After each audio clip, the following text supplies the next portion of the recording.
In this video, I'm going to show you how the work order level threshold approval works. In this, with this ability, you're able to set a threshold based off of any condition, and if the threshold is met, the system will actually auto-approve the services and order the parts for you.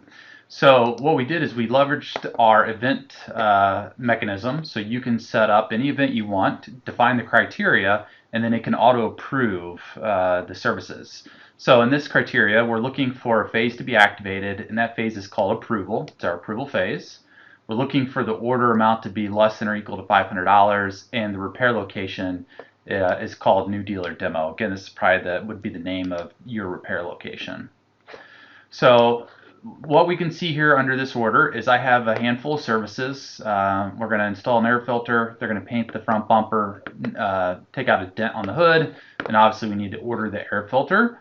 The amount is $206.25. So this should meet the condition to auto-approve these services once the approval phase is activated. So the estimation phase is already done. I'm going to complete it. It's going to get knocked down into the approval phase. The event is going to check the criteria and then update these services to approved automatically. Okay, if we scroll down here, we can see that the system has worked. It has moved everything into approved status. Once I complete the approval phase, we'll notice everything is approved now instead of pending, as well as it went ahead and automatically ordered the part for us.